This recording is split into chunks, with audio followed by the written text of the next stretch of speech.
الرجيم. بسم الله الرحمن الرحيم. قل أعوذ برب الفلق من شر ما خلق ومن شر غاسق إذا وقب ومن شر النفاثات في العقد ومن شر حاسد إذا حسد. بسم الله الرحمن الرحيم. قل أعوذ برب الناس ملك الناس إله الناس من شر الوسواس الخناس الذي يوسوس في صدور الناس من الجنة والناس. بسم الله الرحمن الرحيم. الحمد لله رب العالمين الرحمن الرحيم مالك يوم الدين إياك نعبد وإياك نستعين اهدنا الصراط المستقيم صراط الذين أنعمت عليهم غير المغضوب عليهم ولا الضالين. ألف لام ميم ذلك الكتاب لا ريب فيه هدى للمتقين الذين يؤمنون بالغيب ويقيمون الصلاة ومما رزقناهم ينفقون والذين يؤمنون بما أنزل إليك وما أنزل من قبلك وبالآخرة هم يوقنون أولئك على هدى من ربهم وأولئك هم المفلحون. صدق الله العظيم. میرے بھائیوں، بزرگوں، دوستوں، اللہ تبارک و تعالی نے اپنے کلام پاک کی آخر کی دو سورتیں جو اپنے نزول کے اعتبار سے نازل فرمائی ہیں، میرے وہ بھائی، میرے وہ بزرگ جو طویل عرصے سے اس سلسلے کو سن رہے ہیں، انہیں بخوبی اس بات کا اندازہ ہے کہ قرآن پاک کی حقیقت، اس کی عظمت، اس کی اہمیت کیا ہے۔ یہ تو مختصر یہ عرض کرنا ہے کہ مجھے بار بار اس بات کی جانب متوجہ کیا گیا کہ کوئی تاریخ دی نہیں جائے تاکہ کلام کے مکمل ہونے کا ہم اعلان بھی کر دیں۔ میرے بھائیوں، ابھی دو سورتیں جو پڑھی گئی ہیں اپنے معنی اور مطلب کے اعتبار سے بڑی وسیع ہیں، اور نسبت قرآن یہ ہے کہ ابھی جو کچھ پڑھا گیا ہے اس کے پہلے جو گزرا ہے اس کی اس سے نسبت کیا ہے، یہ مسلمانوں کو سمجھنے کی ضرورت ہے۔ اگر میں یہ کہوں کہ 34 سال کا یہ زمانہ یہ بہت لمبا زمانہ نہیں ہوا ہے۔ امام رازی کے قول کے مطابق پتہ چلتا ہے اتنے بڑے امام جنہوں نے اعوذ باللہ کے مطلب اور تفسیر کو 25 صفحوں پہ بیان کیا ہے۔ اب ایسے لوگوں کے علمی انداز کو ہم سمجھیں، ہم تو انہی کے ٹکڑے ہیں جو اللہ نے ہم کو عطا کیا، اپنے بزرگوں کی کتابیں، ان کے اپنے ترجمے، ان کے اپنے مطلب، ان کے اپنے واقعات جو بھی تھے ہم نے ان سے لیا اور اللہ کے بندوں کو دیا ہے۔ آپ حضرات بخوبی اطمینان سے بیٹھے رہیں، اس لیے کہ مجھے تفسیر میں چلنا ہے۔ کیا نہیں ہے کہ اپنا وقت داخل جنت کا سبب بن جائے۔ ایسی مجلسوں کے بارے میں ہمارے آقا صلی اللہ علیہ وسلم نے ارشاد فرمایا، وہی ہماری اپنی اہمیت کو سمجھنے کے لیے کافی ہے۔ آپ علیہ السلام نے ارشاد فرمایا، نزلت علیہم السکینہ وغشیتہم الرحمہ وحفتہم الملائکہ۔ اب کیا چاہیے؟ یہ پورا مجمع فرشتوں کے گھیرے میں ہے۔ پورے مجمع کا یہ سلسلہ آسمانوں تک پہنچ چکا ہے۔ ہر طرف سے رحمت ہم کو گھیر لی ہے۔ اس سے بڑی بات اور کیا ہوگی؟ بہرحال اس سے پہلے 3 سورتیں ہیں۔ میں عام زبان میں کہہ رہا ہوں تاکہ سب کو سمجھ میں آئے کہ اس سے پہلے قل هو اللہ احد ہے، اس سے پہلے تبت یدا ہے، اس سے پہلے اذا جاء نصر اللہ ہے۔ مجھے انہی 3 سورتوں کو اس پہ لا کر ملانا ہے۔ اس وقت ایسا لگتا ہے کہ ترجمہ اور مطلب کے جاننے والے بھی موجود ہیں، ان کی رحمتوں اور ان کے وجود کی برکتوں سے انشاءاللہ میں چلتا رہوں گا۔ مجھے ویسی تو کوئی جسارت اور علمی کوئی طاقت تو نہیں ہے، مگر جس انداز سے چلوں گا آپ کو بھی اندازہ ہوتا رہے گا کہ واقعی قرآن کو سمجھنا چاہیے اور ضروری بھی ہے۔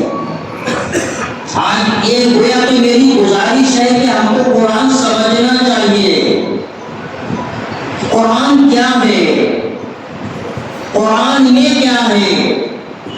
صرف اتنا مان کر چلنا کہ اللہ کی کتاب ہے، اتنے ماننے سے کام چلنے والا نہیں۔ یا میں یہاں پر ایک بات عرض کرتا ہوا چلوں گا کہ مجھ سے لوگ کہتے رہے کب ختم ہوگا، تو میں نے ان سے یہ کہا اللہ کی ذات ختم ہونے والی نہیں ہے، تو قرآن پاک کیسے ختم ہوگا؟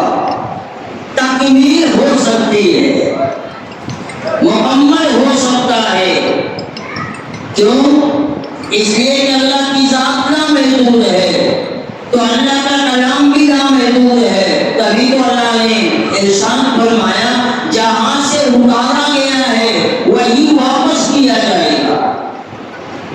یہ قرآن جہاں سے اتارا گیا، قرآن تو قلوب میں نہیں آیا، قرآن جو ہے کتابوں میں نہیں آیا، قرآن بیان میں نہیں آیا، قرآن اللہ نے پڑھا، جبریل نے سنا، جبریل نے ہمارے آقا کو سنایا اور آقا جلدی جلدی جب پڑھنے لگے، یہ تکلیف جو تھی وہ اللہ کو دیکھی نہ گئی، تو اللہ نے فرمایا لا تحرک به لسانک لتعجل به۔ آپ اتنی مشقت کیوں اٹھاتے ہیں؟ اب پھر اس کا جواب دوسرے مقام پر اللہ نے دیا کہ اے نبی علیہ السلام سنیے، ان علینا جمعہ وقرآنہ فإذا قرأناه فاتبع قرآنہ۔ آپ کو تکلیف اٹھانے اور دقت اٹھانے کی ضرورت نہیں ہے، ہم نے نازل کیا ہے، حفاظت بھی ہم ہی کریں گے۔ اللہ نے حفاظت کیا ہے، ہزاروں نہیں کروڑوں کی تعداد میں خدا نے اپنے کلام کو ایسے مقام پر لے آ کے جمع کر دیا جہاں کسی کا بس چلنے والا نہیں۔ غالباً اندلس کا واقعہ مجھے مختصر میں عرض کرنا ہے، اب چونکہ تفصیل میں بات چل رہی ہے۔ وہاں کے لوگوں نے یہ کہہ دیا مسلمانوں کی بقا قرآن پاک کے بقا سے ہے، بالکل درست۔ یہ کیا کیا جائے؟ ان سے قرآن چھین لیا جائے، چھان بین کر کے گھروں سے اور دکانوں سے اور مکانوں سے قرآن پاک کو اکٹھا کر کے سارا قرآن دریا میں حوالے کر دیا۔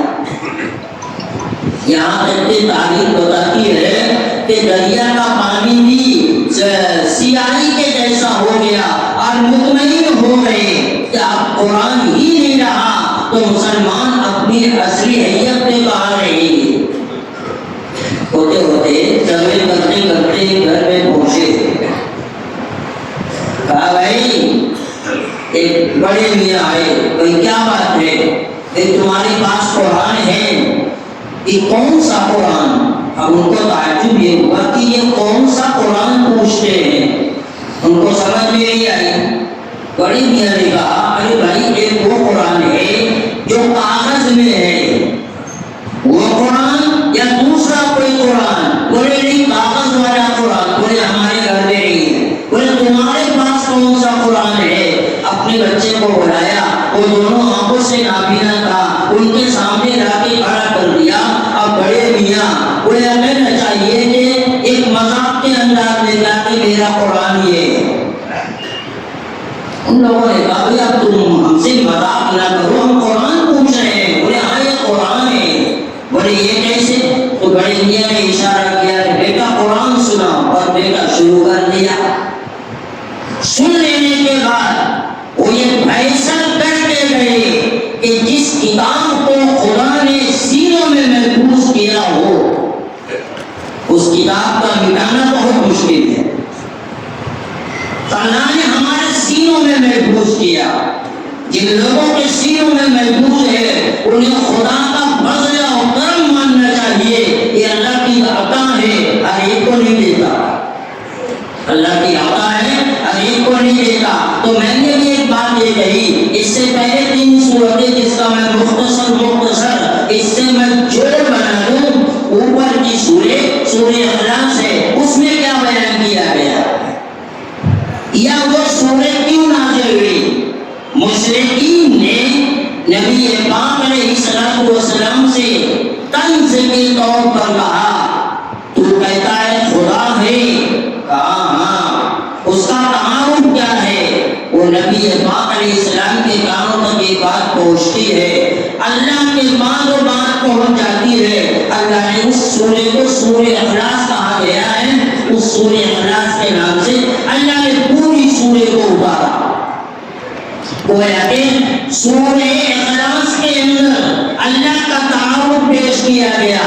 پہلا تعارف اللہ کی ذات اور صفات میں اللہ یکتا اور اکیلا ہے.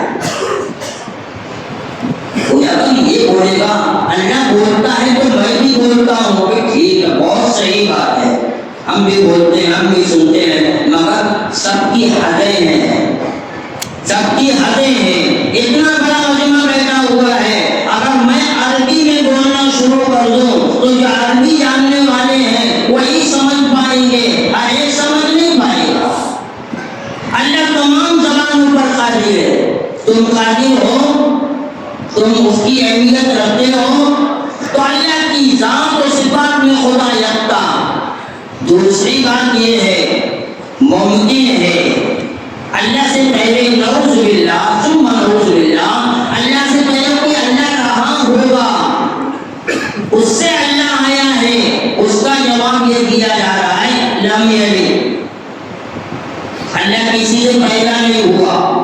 پھر آگے چل کر ہو سکتا ہے سلسلہ قائم ہو, اس کے اور آگے کہا گیا ولم یولد, پھر اللہ کیسا ہے, اس کا جواب دیا گیا ولم یکن لہ کفوا احد, یکتا ہے, تنہا ہے.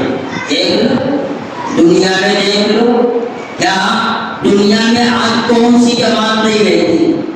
بڑے بڑے عروج والے رہتے ہیں, اپنی علمی سرمایہ کو بہت اونچی جگہ تک لے کر جاتے ہیں, اس کے بعد پھر حیرانی سے واپس ہو جاتے ہیں. آپ نے کچھ دنوں پہلے سنا ہوگا, اس بات کو بھی سنا ہوگا, چاند پر پہنچ گیا پہنچنے والا, اور چاند کے اوپر پہنچ جانے کے بعد وہاں سے مٹی بھی لے کر آیا. یہ وحدانیت کے خلاف یہ بات ہوگی کہ وہاں پر یہ پلان گرائیں گے, وہاں پر یہ مکان بنائیں گے, وہاں پر لوگوں کو زمین دیں گے. نعوذ باللہ, کیا اللہ بہتر جانتا نہیں تھا کہ چاند کے اوپر کوئی بستی کی جائے؟ بہت ساری باتیں ہیں. وَلَمْ يَكُنْ لَهُ كُفُوًا أَحَدٌ, اللہ اس کے پہلے سورہ تبت یدا گزری، وہ صرف میاں بیوی کی حرکتوں کو بیان کیا گیا۔ کون سا میاں ہے؟ وہ آپ کا چچا ابو لہب ہے۔ وہ کون سی عورت ہے؟ وہ ابو لہب کی بیوی ام جمیل ہے۔ کیا کیا حرکتیں تھیں؟ عجیب حرکتیں۔ اب تک ہم لوگ یہ سنتے آئے ہیں کہ آقا کے راستے میں یہ کانٹے بھی جا دیا کرتے تھے۔ تو سوال یہ ہے کہ حقیقت ہے کہ یہ ایک کہانی اور قصہ ہے؟ یہ سورت بتا رہی ہے کہ آقا کے راستے میں بچھانے والی جو عورت تھی وہ ام جمیل تھی۔ ابو لہب کو یہ جو ہے ذلت کیوں اٹھانی پڑی؟ تو باران کی چوٹی آگ بھی ہے۔ اللہ کے نبی علیہ السلام اس پہ کھڑے ہو گئے۔ اب میں نے تو اپنا اعتماد ان لوگوں سے لیا کہ تم یہ بتاؤ کہ تم نے کبھی مجھ کو کوئی غلط فیصلہ کرتے، غلط راستے پہ چلتے ہوئے، اب بہت ساری باتیں ہیں آپ نے کی، کیا تم نے کبھی مانا ہے یا دیکھا ہے؟ ان لوگوں نے صاف کہہ دیا ہم نے کبھی آنکھ پر جھوٹ کا تجربہ نہیں کیا۔ اب آپ کو یہ اطمینان ہو گیا کہ اب میں جو ان سے کہوں گا یہ بات کو مان لیں گے۔ ہوتا کیا ہے، جب آپ کو اطمینان ہو گیا تو آپ نے یوں ارشاد فرمایا یا ایھا الناس قولوا لا الہ الا اللہ تفلحوا۔ ابو جہل جانتا تھا، ابیوں نسل کا سارے لوگ بیٹھے ہوئے تھے، چچا تھا، جانتا تھا اور ایک تدبیر رکھتا تھا کام کے بنانے اور آگے سب کچھ تھا، اس سے رہا نہیں گیا۔ اس لیے کہ یہ تو سنتے آتا تھا کہ محمد صلی اللہ علیہ وسلم ایک خدا کی دعوت دے رہے ہیں، مگر آج تو براہ راست سن رہا ہے، اس سے رہا نہیں گیا۔ اس نے آقا کو مخاطب کر کے یوں کہا تبا لکا یا محمد۔ کیا مطلب؟ اتنی سڑی یہ بولی ہے کہ اللہ کو بہت ناپسند آئی۔ تو بلک کا کیا مطلب ہے کہ ابو لہب کہتا ہے اے محمد نعوذ باللہ تیرا ناس ہو، اللہ کو یہ عطا پسند نہیں آئی۔ اللہ نے سورہ تبت یدا کو نازل کیا اور سورہ تبت یدا کو نازل کر دینے کے بعد اس کی سزاؤں کو اللہ نے بیان کیا، اپنے غصے کو اللہ نے بیان کیا، اور پھر اس کے بعد اس کی بیوی کیا حرکتیں کیا کرتی تھی۔ یہ تو نام دان میں لگا رہتا تھا، اس کی بیوی لکڑیاں کانٹے دار جمع کر کے لے کے آتی اور جس راستے سے آقا گزریں گے وہاں ایک بچھا کیا کرتی تھی۔ آج دونوں کی دونوں اپنے مقام عبدی کو دیکھ رہے ہوں گے اور ہوں گے جو حرکتیں ان لوگوں نے کی ہیں اس کی سزا پا رہے ہوں گے۔ تو اللہ نے اس کی بیوی کے بارے میں فرمایا فی جیدہا حبل من مسد۔ ان دونوں میاں بیوی کا تذکرہ اس کے اندر کیا گیا۔ کیا ہوگا عذاب؟ مفسرین لکھتے ہیں رسی پورے گردن میں پہنا دی جائے گی اور اس کے بعد اٹھا کے اس کو جہنم میں پھینک دیا جائے گا۔ یہ سورہ تبت یدا میں۔ اس کے پہلے سورہ اذا جاء نصر اللہ گزر چکی، اس میں آقا کو ایک قسم کی تھوڑی سی ایسی طبیعت ہوتی تھی کہ میں اتنی محنت کر رہا ہوں، لوگ دین کی طرف کیسے ہیں، لوگ اسلام میں کیسے داخل ہوں گے۔ اللہ نے اس سورے کو نازل فرمایا جس میں اس جانب اشارہ کیا گیا مکہ فتح ہونے کے قریب آئے نبی علیہ السلام آپ دیکھیں گے کہ لوگ کس انداز سے دین کے اندر آ رہے ہیں، کس انداز سے دین میں داخل ہو رہے ہیں۔ گویا کہ آپ کو مکمل اطمینان دلانے کے لیے اذا جاء نصر اللہ کو اللہ نے نازل کیا۔ اب ہوتے ہوتے ظاہر ہے سب کو خوشی نہیں ہوتی۔ اگر میں فرمایا یہ کہوں تو ہو سکتا ہے کہ آپ کو ناگواری ہو کہ سب کو خوشی نہیں ہوتی۔ اگر کوئی نماز کی دعوت دے رہا ہے تو ہر ایک یہ بولے گا بہت اچھا کام ہے، مگر کچھ تو وہ بھی ہوں گے جو چڑ کر بولیں گے انہیں کو بڑی فکر پڑی ہوئی ہے۔ تو آج درس قرآن مکمل ہو رہا ہے تو سب کو تو خوشی نہیں ہوگی، کوئی نہ کوئی تو حسد بھی رکھتا ہوگا۔ تو ایسی حسد رکھنے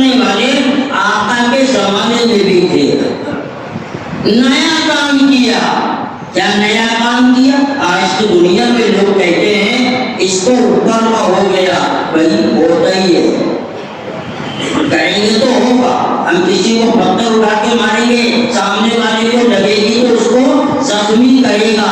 اسی طریقے سے بہت ساری باتیں ہیں. اللہ کے نبی علیہ الصلوۃ والسلام نے ارشاد فرمایا العین حق، بھی حق ہے.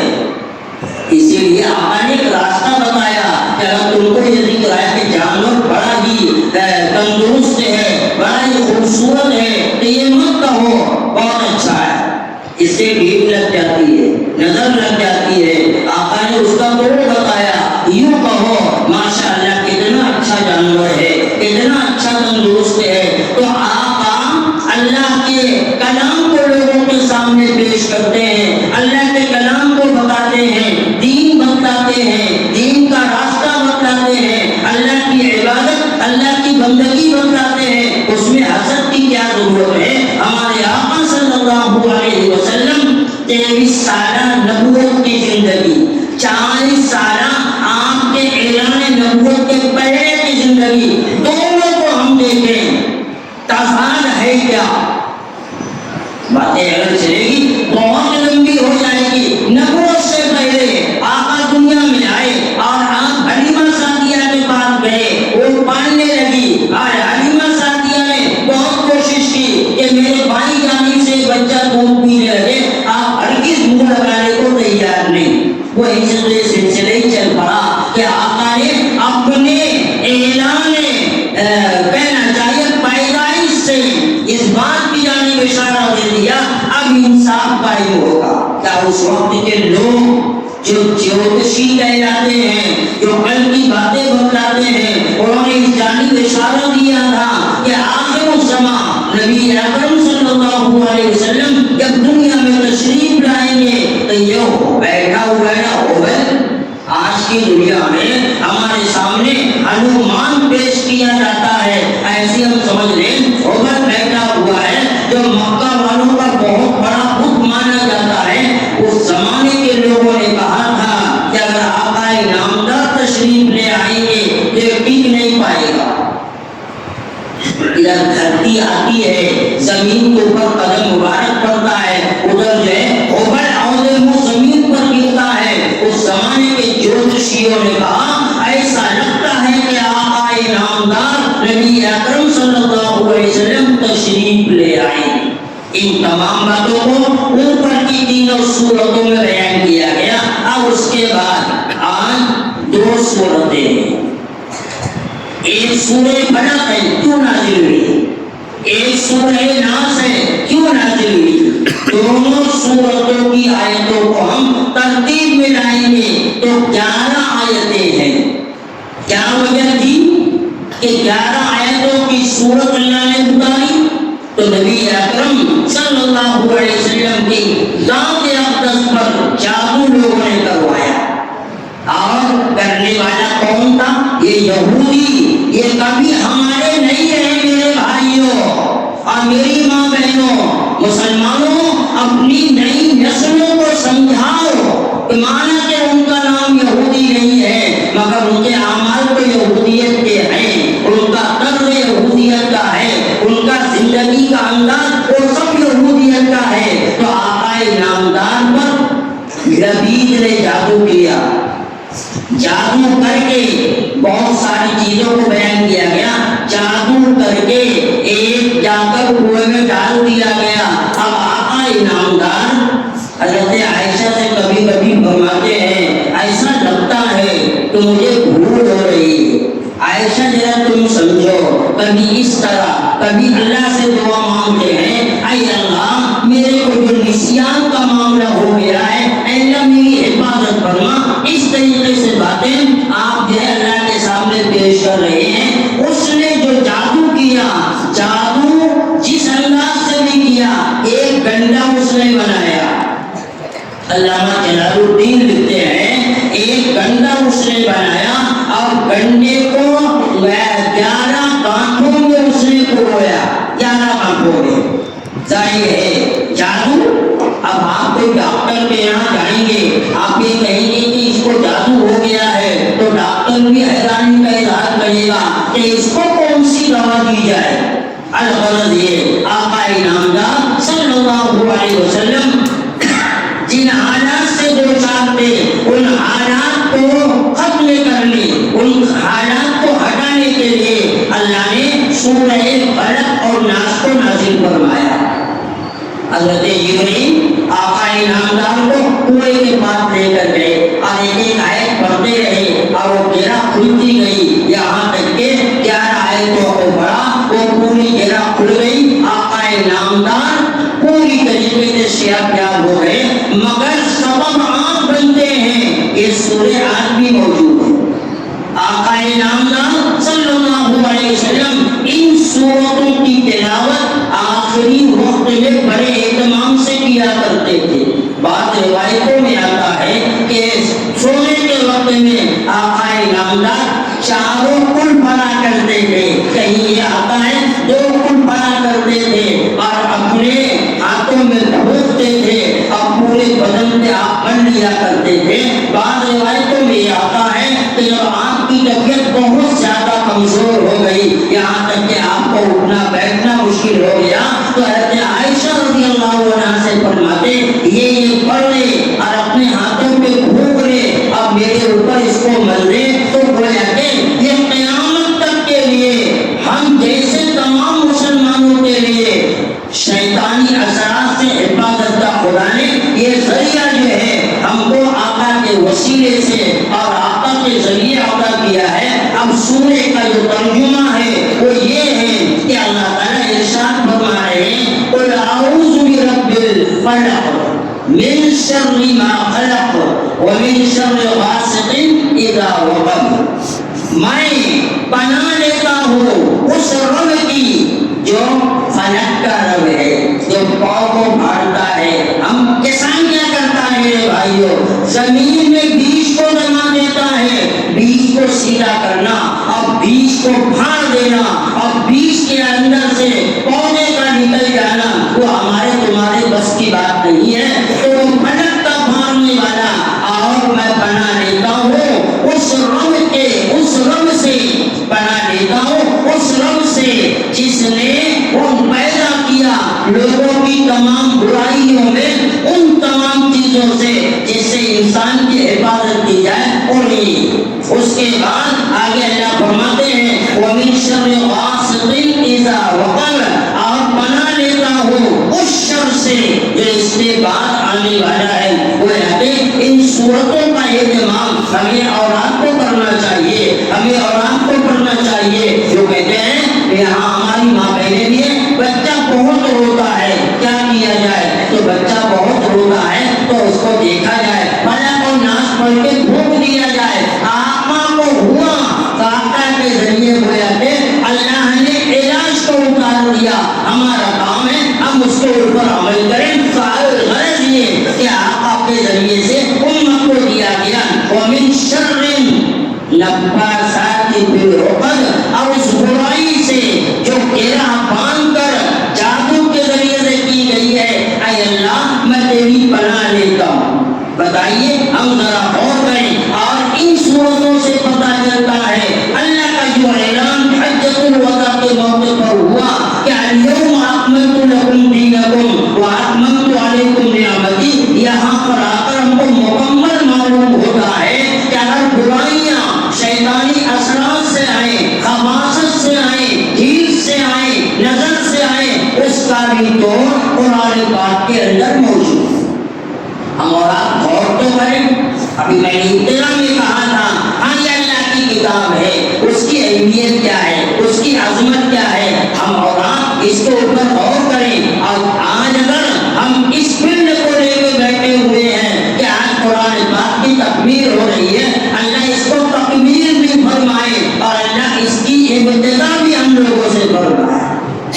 یہ ہماری ایک دلی تمنا ہونی چاہیے. تو وَمِن شَرِّ النَّفَّاثَاتِ فِي الْعُقَدِ وَمِن شَرِّ حَاسِدٍ إِذَا حَسَدَ, اور میں اللہ تیری پناہ لیتا ہوں حسد کرنے والوں کے حسد سے. میرے بھائیوں, میرے بزرگوں, میری ماں بہنوں,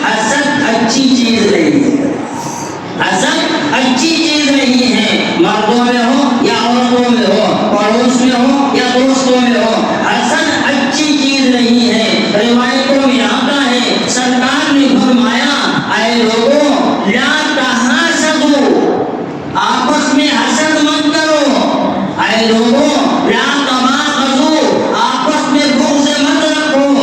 اس طریقے سے آقا نے تمام تر باتیں ارشاد فرمائی۔ تو حسد اچھی چیز نہیں ہے، اس لیے کہ حسد سے کیا ہوتا ہے، ہم سمجھتے ہیں کہ دوسرے کا نقصان ہو، نہیں، حسد سے اپنا خود نقصان ہوتا ہے۔ عام طور پر بولا جاتا ہے نا، کیوں دیکھ رہا ہے اس کو بھی دھیان سے، ارے جلنے کی وجہ سے تیرا خون جلے گا، تو سامنے والے کو تیرے حسد سے کوئی نقصان نہیں ہو رہا ہے بلکہ تیرا نقصان ہو رہا ہے۔ تو حسد بہرحال اچھی چیز نہیں، بلکہ حسد کے مقابلے میں ہمیں اور آپ کو رشک کرنا چاہیے۔ اللہ نے اگر کسی کو بہت بڑا پہلوان بنا دیا ہے، اللہ سے دعا کرنا چاہیے، اے اللہ جس طرح تو نے اس کو طاقتور پہلوان بنا دیا، اے اللہ اس کو ایسا ہی پہلوان بنا دے۔ اس کو رشک کہا جاتا ہے۔ اگر کسی کو اللہ نے علم سے بہت نواز دیا ہے تو ہم کو حسد کرنے کی کیا ضرورت ہے، اللہ سے دعا مانگنی چاہیے، اے اللہ ایسا علم تو اپنے کرم سے ہم کو بھی عطا کر دے۔ یہ رشک ہے، اس سے فائدہ ہی فائدہ ہوگا، اس سے کوئی نقصان نہیں ہوگا۔ تو من شر حاسد اذا حسد، اس کی برائی سے جو حسد رکھتا ہو ہم سے اور آپ سے یا لوگوں سے جو ہے اس طریقے سے کسی چیز کے کمی ہونے کے بعد کوئی نہ کوئی ذریعہ نکالتا ہو، ان تمام چیزوں سے ہمیں اور آپ کو اللہ کی پناہ لینی چاہیے۔ اس کے بعد آخر سورت میں اللہ نے ارشاد فرمایا قل اعوذ برب الناس ملک الناس الہ الناس۔ یہ تینوں آیتوں میں ایک ہی بات ہے، اللہ فرما رہے ہیں کہو اے نبی کہہ دیجیے کہ میں پناہ لیتا ہوں لوگوں کے رب کی، اے نبی کہہ دیجیے میں پناہ لیتا ہوں لوگوں کے بادشاہ کی، اے نبی کہہ دیجیے میں پناہ لیتا ہوں لوگوں کے معبود کی۔ یہ تمام تر باتیں اکٹھا کر دی گئی۔ تو اس سے ہمارا کیا ہوگا فائدہ؟ اس سے ہمارا فائدہ یہ ہوگا کہ توحید اور کہنا چاہیے کہ وحدانیت کی ایک مضبوطی دل میں اترے گی، وحدانیت کی ایک مضبوطی دل میں اترے گی کہ میں پناہ لیتا ہوں اس رب کی جو لوگوں کا رب ہے، اور اس رب کی جو تمام لوگوں کا بادشاہ ہے، اور اس رب کی جو تمام لوگوں کا معبود ہے، من شر الوسواس الخناس، شیطانی خباثت کی تمام برائیں جو بھی ہے، اے اللہ میں ان تمام برائیوں سے میں تیری پناہ لیتا ہوں۔ بندہ جب اس کی طرف جائے گا تو ظاہر ہے وہ خدا کہیں محتاج نہیں ہے، وہ خدا کہیں مجبور نہیں ہے، وہ خدا کہیں پیچھے ہٹنے والا نہیں ہے۔ اس خدا نے بڑی بڑی طاقتوں کا مقابلہ کرنے کے لیے بڑے بڑے انسانوں کو دنیا میں بھیج دیا۔ یہاں تفصیل کا موقع نہیں ہے، اس لیے کہ آپ کے اوقات کو اعلان کے مطابق یہ کہا گیا ہے کہ درس قرآن کی تکمیل ہو رہی ہے، انشاءاللہ اللہ کے کرم سے ہوگی اور اسی کے ہم قریب جا رہے ہیں۔ تو من شر الوسواس الخناس، آگے فرمایا الذی یوسوس فی صدور الناس من الجنۃ والناس، اس سے جو شبہ ڈالتا ہے، کیا شبہ نہیں آتا آقا کے سامنے آیا الگ الگ باتیں آتے تھے۔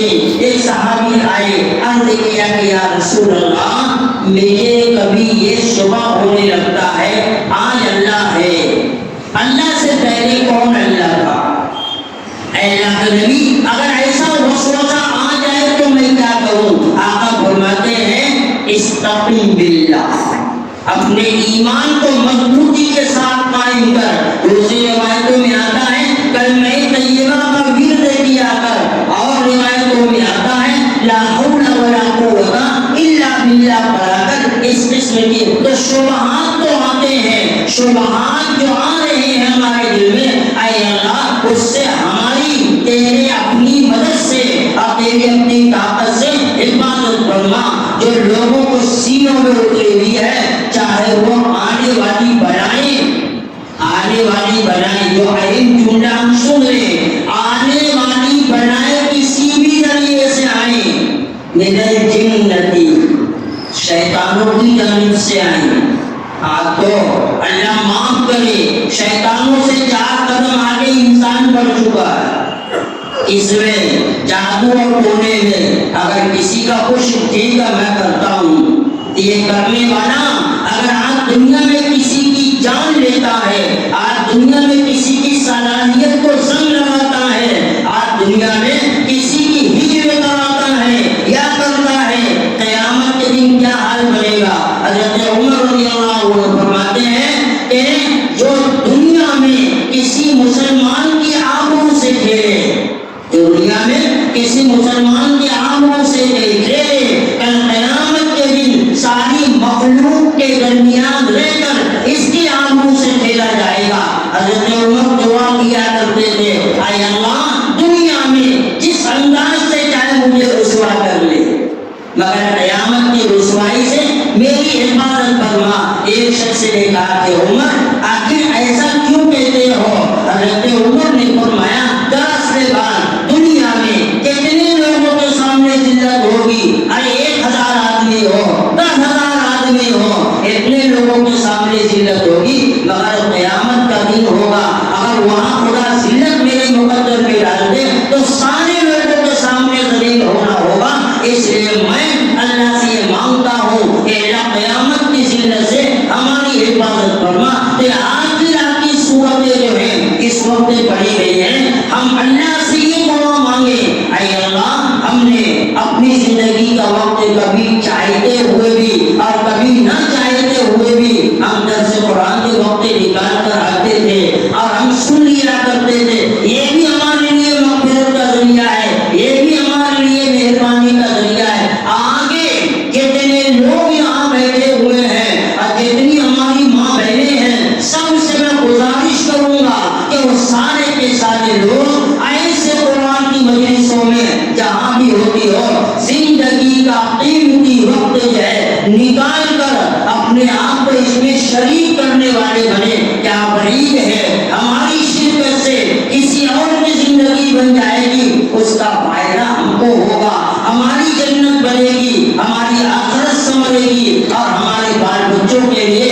ایک نیا راستہ ان کو مل جائے گا دین پر چلنے کے لیے. تو آج بھی ارادہ میرا اپنا یہی ہے کہ جس طرح اللہ نے ہمیں سننے کی صلاحیت دی، اللہ نے مجھے بولنے کی طاقت دی، آئندہ بھی اللہ سے یہی آرزو ہے اور یہی اللہ کے سامنے درخواست ہے اور یہی دعا بھی ہے کہ اللہ تعالیٰ زندگی کی رمق جسم میں جب تک باقی ہے تیرے پاک کلام کی محنت اور اس کو پھیلانے کے لیے ہمیں اور آپ کو تو اللہ قبول فرمانے، یہ ہمارے لیے بہت بڑی سعادت ہوگی. اللہ تبارک و تعالیٰ ہم نے جتنا بھی سنا ہے اب تک شروع سے آخر تک، اللہ تعالیٰ تمام کے تمام کلام کو چاہے ترجمے کے اعتبار سے ہو، مطلب کے اعتبار سے ہو، مسائل کے اعتبار سے ہو، واقعات کے اعتبار سے ہو، اللہ تعالیٰ تمام ہی سننے اور سنانے کو قبول فرمائے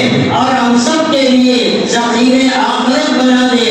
اور آئندہ جب دوبارہ شروع ہوگا تو ہم سب کو بھی اور ہماری ماں بہنوں کو بھی ایسی نیک مجلس میں شرکت کی توفیق عطا فرمائے. وآخر دعوانا ان الحمدللہ رب العالمین.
حاجی یاسین کابل لے کے آ گیا سیدھا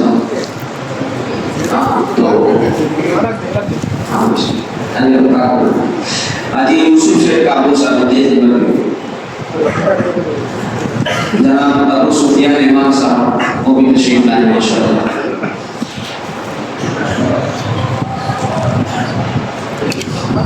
میرے لیے بھی ہے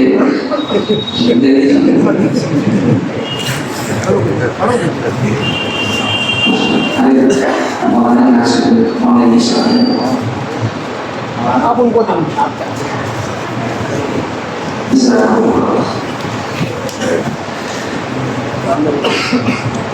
محمد انور صاحب سورت منڈا والا ماشاءاللہ انہوں نے اپنی جانب سے یہ باہر پورا ڈیکوریشن کیا ہے. مسجد کو بھی انہوں نے جو ہے لائٹنگ سے آگے آ جانا حضرت مولانا محمد صاحب کریم کے استقبال کیا ماشاءاللہ. اللہ تعالیٰ خوش جمیل اقبال ماسٹر صاحب اقبال ماسٹر صاحب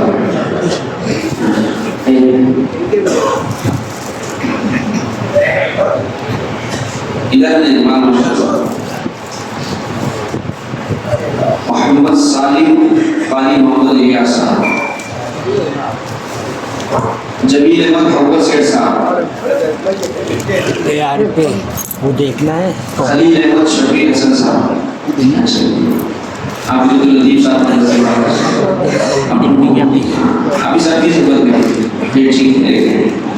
دیکھیے ماشاءاللہ حافظ صاحب نے جو امام صاحب حضرت مولانا حافظ الرحیم صاحب 34 سال تک انہوں نے قرآن کریم کی تفسیر بیان کی اور آج یہ پوری ہوئی.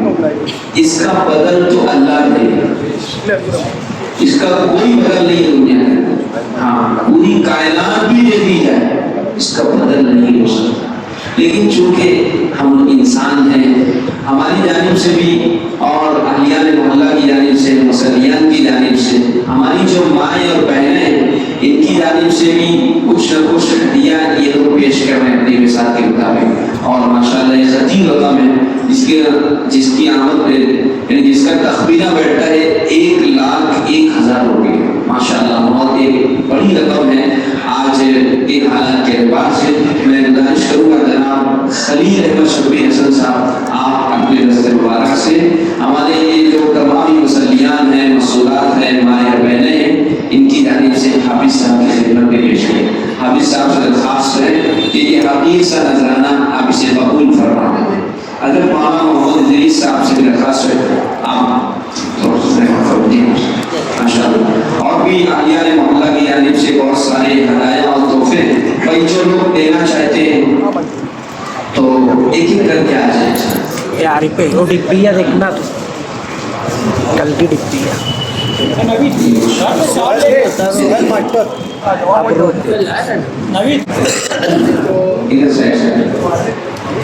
ماشاء اللہ اللہ تعالیٰ قبول فرمائے. جی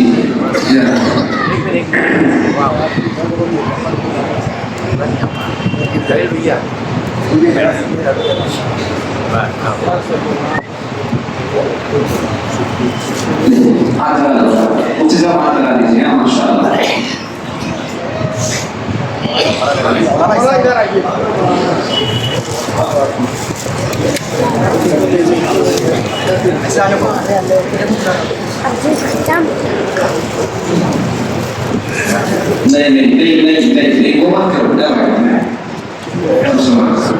جو ویڈیو آنا اس میں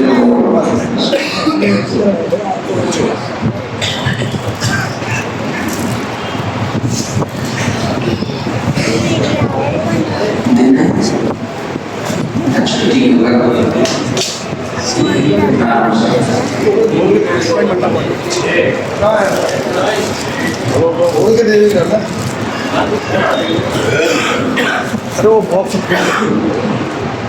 اس کو کھول کے دیکھنا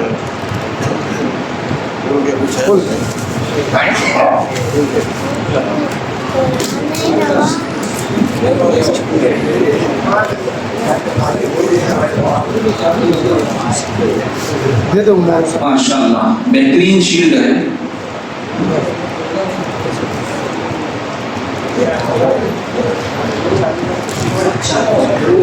بند ہے بول رہے ہیں اب چالو اب ہوا چالو ہوا ہے. چالو ہوا ہے. جی نہیں آ رہی آپ کا نکل جب وہی جا رہے ہیں بہت سندر ہے ماشاء اللہ. دو مرتبہ قرآن کریم کو ختم کرنے والی ہمارے ہم سب علماء کے لیے جو آئیڈیل شخصیت ہے وہ میری مراد حضرت مولانا محمد ادریس عقیل مہدی قاسمی دامت برکاتہ شیخ الحدیث مدرسہ مہاجر ہے. آپ ہمارے درمیان تشریف فرمائیں. میں گزارش کروں گا حضرت والا سے کہ آپ مختصر سے کچھ کلمات فرما کر دعا فرما، اس کے بعد دعا بھی فرمائیں، دعا فرما کر آج کے اس پروگرام کا باضابطہ اختتام فرمائیں. اس کے بعد پھر انشاءاللہ جو شیرینی ہوگی دعا سے پہلے ہاں اپنی اپنی جگہ پر سب لوگ تشریف رکھیں. حضرت کا خطاب ہوگا، اس کے بعد پھر اپنی اپنی جگہ پر آپ حضرات کی خدمت میں شیرینی تقسیم کی جائے گی اور اس کے بعد پھر دعا ہوگی. آپ تمام حضرات تشریف لیں، کوئی چین سکون اطمینان کے ساتھ بیٹھ جائیں. نکلنا یار بھیا پھر بند ہو گئے ہاں آ جائیں. جو جانکار ہیں اس لائن کے وہ یہاں پہ تشریف لیں. ایک منٹ مائک اب چالو چھوڑ دے اور ہمیں کس کے دبا دی.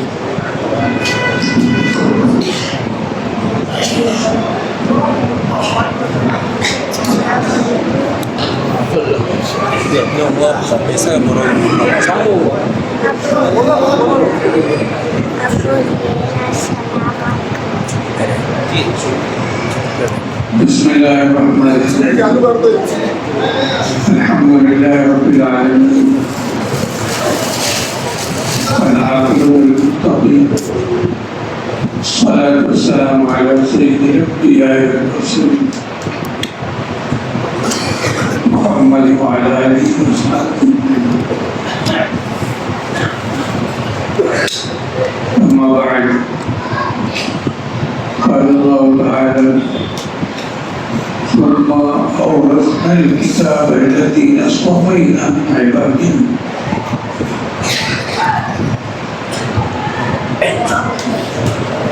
اس بابرکت مجلس میں تشریف رکھنے والے تمام علماء کرام و حفاظ، دیگر معززین شہر،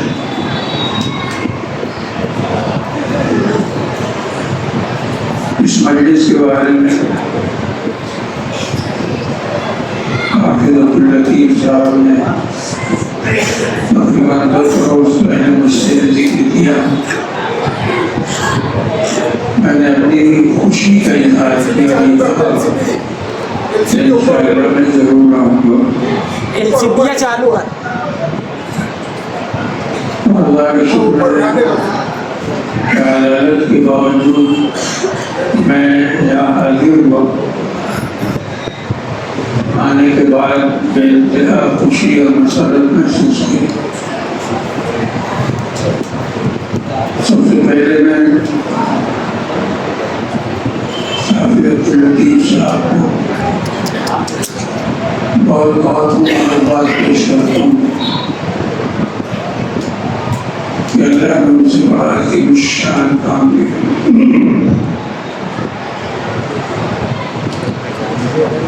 میں تو کبھی کبھی سوچتا ہوں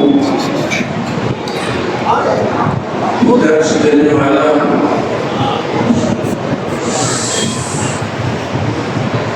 ترجمہ اور تفسیر کو بیان کرتا ہے، لیکن پہلے ان آیات کی تلاوت کیا. ہم لوگ اپنے طور سے بہت تلاوت کرتے ہیں لیکن حافظ عبداللطیف صاحب بھی اور دیگر درس دینے والے سبھی لوگ مجمع کے سامنے تلاوت کرتے ہیں. اگر 33-34 سال کا عرصہ ہوا لیکن پورا قرآن مجید حافظ صاحب نے لوگوں کے سامنے پڑھا. یہ بہت بڑی بات ہے. اس کے ساتھ ساتھ ترجمہ اور تفسیر اور قرآن مجید کی معانی اور مطالب موجودہ حالات کے ساتھ منتقل کرنے کا کام درس دینے والے کرتے ہیں، حافظ صاحب نے بھی یہ کام انجام دیا۔ میری بے انتہا خوشی کی وجہ یہ بھی ہے، مولانا عمران صاحب نے بھی کہا میں اس سلسلے سے وابستہ ہوں۔ اللہ کا شکر ہے تقریباً 45 سال سے درس قرآن مجید کے مبارک سلسلے سے وابستہ ہوں۔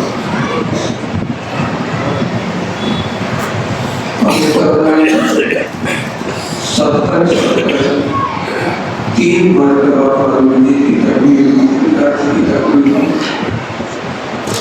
اور چوتھی مرتبہ میں مجموعہ پڑھا چل رہا ہے۔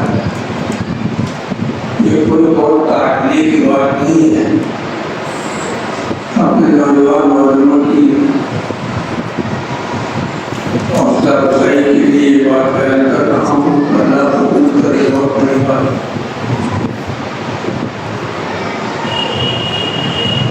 آپ صاحب کی مبارکباد دینے کے بعد آپ تمام حضرات کو بھی مبارکباد پیش کرتا ہوں۔ آج کی اس مجلس میں آپ شریک ہوئے، اس کے ساتھ ساتھ وہ لوگ جو روزانہ درس میں شریک رہا کرتے تھے وہ بھی بہت مبارکباد کی مستحق ہیں۔ ہم لوگ درس دیتے ہیں، اس دوران جب لمبی مدت ہوتی ہے تو کئی سننے والے گزر جاتے ہیں، کئی لوگوں کا انتظار بھی ہو جاتا ہے، نئے لوگ آ جاتے ہیں، شامل ہو جاتے ہیں۔ جو لوگ شروع سے اس میں شریک رہے بھی موجود ہیں یا گزر گئے، اللہ سب کے عمل کو قبول بن جائے۔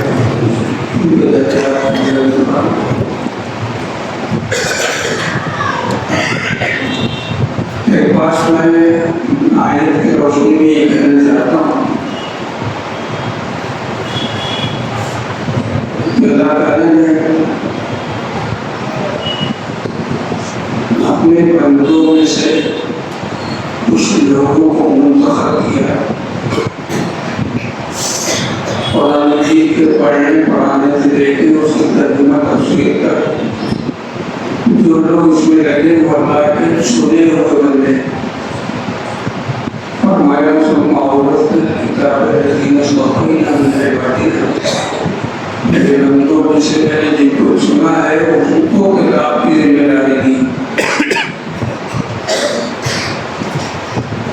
یہ یقین رکھنا چاہیے کہ جو درس سے وابستہ ہیں یہ سب اللہ کے چنے ہوئے بندے،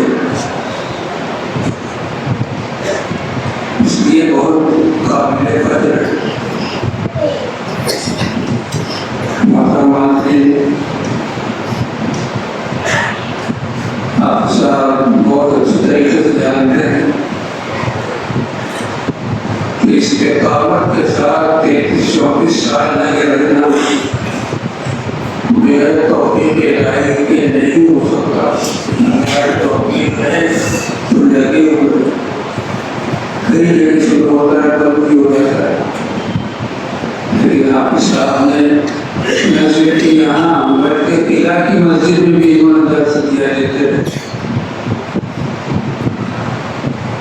تو بہت مبارکباد کے قابل ہے۔ اللہ تعالیٰ ان کی سمجھ کو قبول فرمائے، ان کے درجات کو بلند فرمائے، اور جو نوجوان علماء ہیں ان سے میں کہنا چاہتا ہوں کہ آپ لوگ اس سلسلے کو جاری کر دیجیے، کسی منزل میں کسی جگہ درس قرآن مجید کے سلسلے کو جاری کر دیجیے۔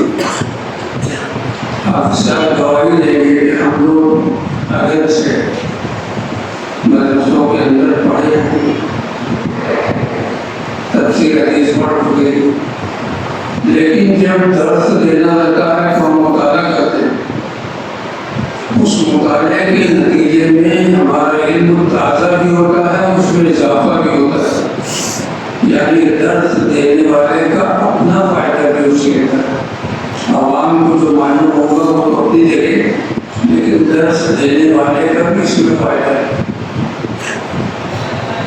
کیونکہ اللہ کے جو بندے ہیں اللہ تعالیٰ ان کو دنیا میں بھی آخرت میں بھی بہت نوازے گا۔ مختصر میں یہ کہ اپنی خوشی کے اظہار کر کے بات ختم کرتا ہوں۔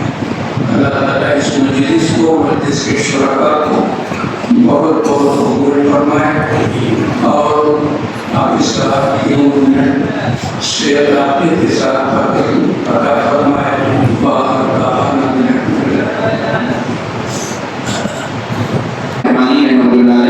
مسجد اہل حدیث نیا پورا۔ نمبر 3 حضرت مولانا محمد حسن صاحب رحمۃ اللہ علیہ بھاؤ میاں مسجد نیا پورا۔ حضرت مولانا عبد الباری صاحب قاسمی رحمۃ اللہ علیہ حمیدیہ مسجد بڑا قبرستان۔ حضرت مولانا محمد یاسین ذوق اختر صاحب قاسمی، انہوں نے 3 مرتبہ تکمیل کی، ایک جگہ جامع کلب مسلم پورہ میں، دوسرا رمضانی مسجد کمال پورہ میں، تیسرا مسجد انوار مصطفیٰ ہزار پورہ میں۔ نمبر 6 حضرت مولانا قاضی عبدالاحد سعودی رحمۃ اللہ علیہ مسجد نور الہی خیر آباد۔ حضرت مولانا مختار احمد صاحب ازہری رحمۃ اللہ علیہ ادارہ ہزار پورے۔ اور 8ویں نمبر پر حضرت مولانا محمد ادریس عقیل ملی قاسمی دامت برکاتہ مسجد انور سے 3 مرتبہ، شامل 2 مرتبہ 3 مرتبہ۔ حضرت مولانا نمبر 9 پر حضرت مولانا افتخار سالی صاحب قاسمی مسجد عبدالعزیز پیشے۔ نمبر 10 حضرت مولانا اقبال احمد صاحب قاسمی مسجد حاجی الیاس اجتماع نگر۔ نمبر 11 حضرت مولانا محمد مصطفیٰ صاحب شمالی اکبری مسجد مہمی نگر۔ نمبر 12 حضرت مولانا گوسامہ یوسفی انصاری مسجد مصری خان کباڑ۔ نمبر 13 حضرت مولانا مفتی محمد حسنین محفوظ نعمانی بہار مسجد نیا پورہ۔ نمبر 14 حضرت مولانا خالد اختر رشیدی امینیہ مسجد آزاد نگر۔ نمبر 15 حضرت مولانا مفتی امتیاز صاحب فلاحی مغربی حاجی مسجد مومن پورہ۔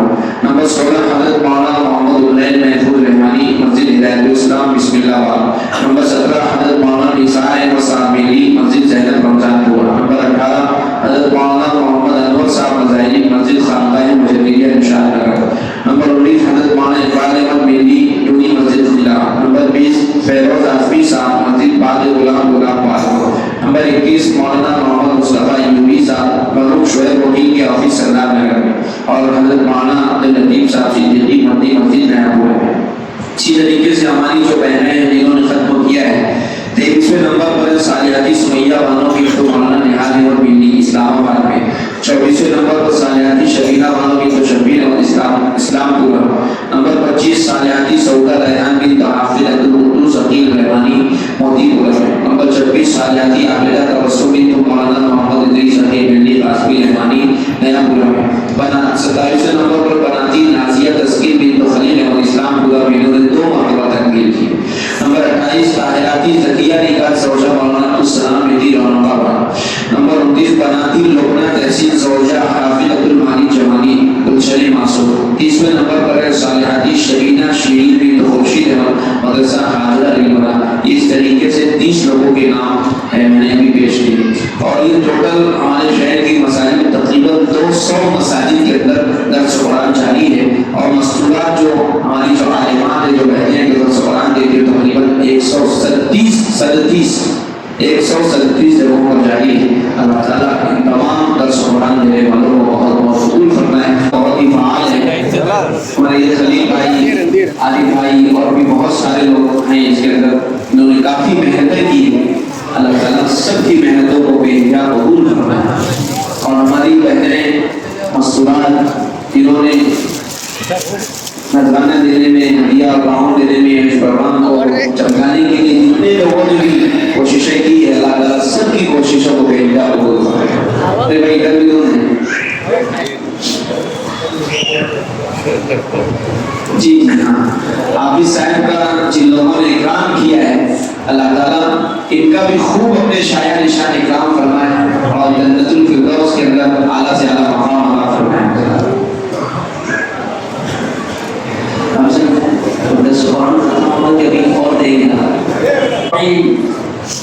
اللهم صل على سيدنا مولانا محمد وعلى ال سيدنا مولانا محمد وبارك وسلم. ربنا آتنا في الدنيا حسنة وفي الآخرة حسنة وقنا عذاب النار.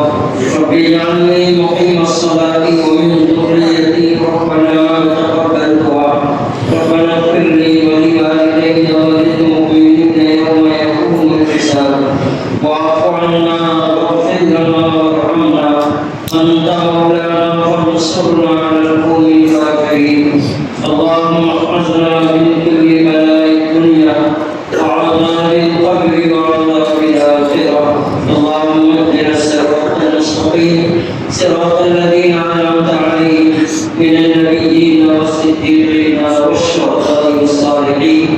وحسن أولئك رفيقا. اللهم إنا نسألك الهدى والتقى والعفاف والغنى. اللهم إنا نسألك الجنة ونعوذ بك من النار. اللهم انصر الإسلام والمسلمين واخذل الكفرة واليهود والنصارى والمشركين.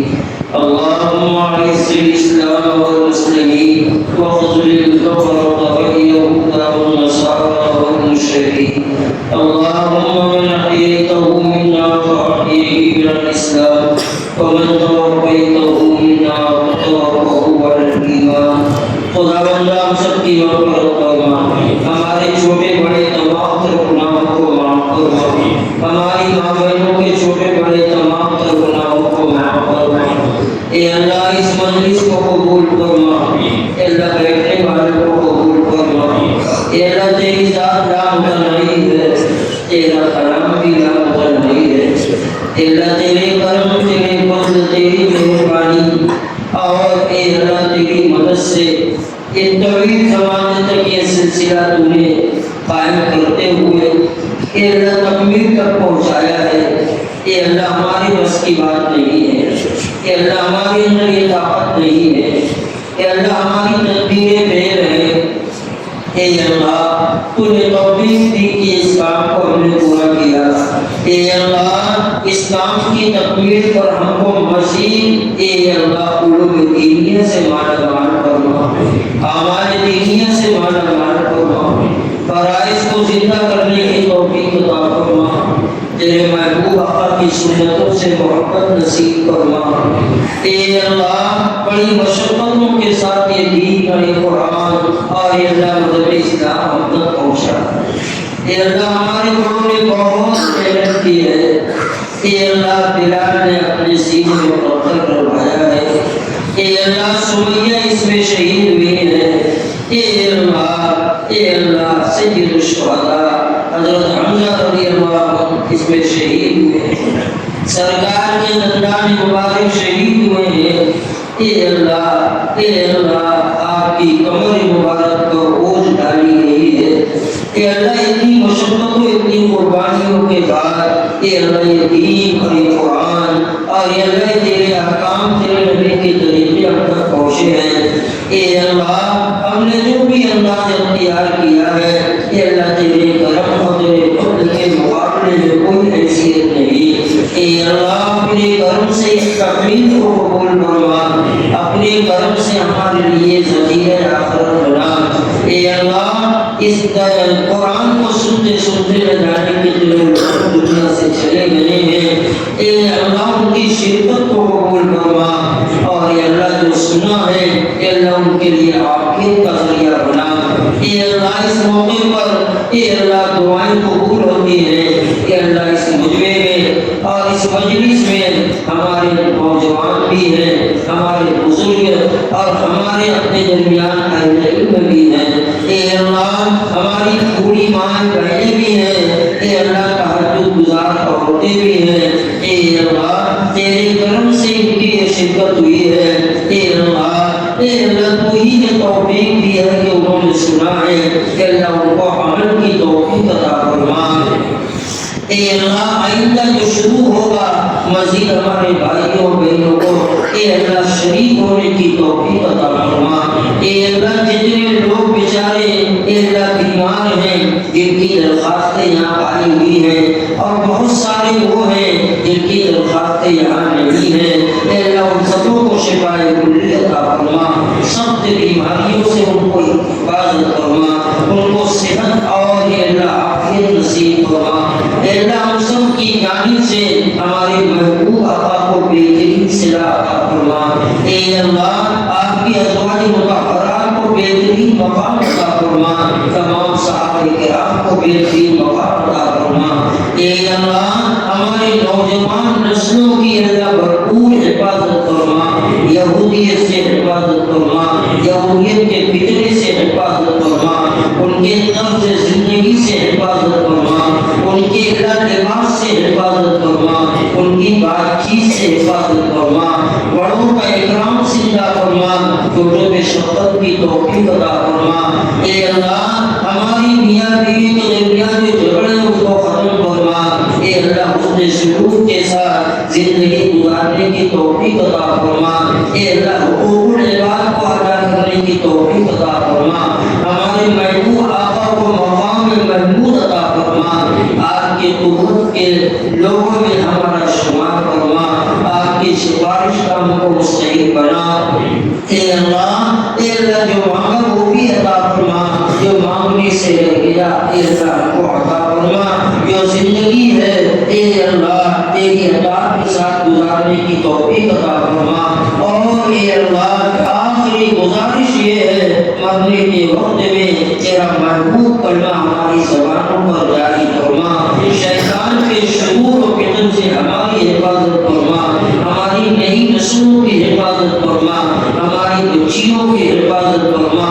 اے اللہ قرآن پاک کی حفاظت فرما حفاظت کرنے والوں کی حفاظت فرما اعانت کرنے والوں کی اعانت فرما اے اللہ سمجھنے اور سمجھانے والوں کی اے اللہ محنتوں کو قبول فرما اے اللہ اس دنیا میں بیت اللہ کی حفاظت فرما بیت الحرم کی حفاظت فرما مسجد نبوی کی حفاظت فرما مسجد اقصی کی حفاظت فرما اے اللہ تمام مسلمانوں کی آبرو کی حفاظت فرما ہر قسم کی اے اللہ بے عزتی اور رسوائی سے محفوظ فرما اے اللہ جو مانگا ہے وہ بھی عطا فرما جو مانگنے سے رہ گیا اپنے کرم سے عطا فرما ہم سب کی دعاؤں کو نبی پاک صلی اللہ علیہ وسلم کی برکتوں سے قبول فرما ربنا تقبل منا انك انت السميع العليم وتب علينا انك انت التواب الرحيم ان الله وملائكته يصلون على النبي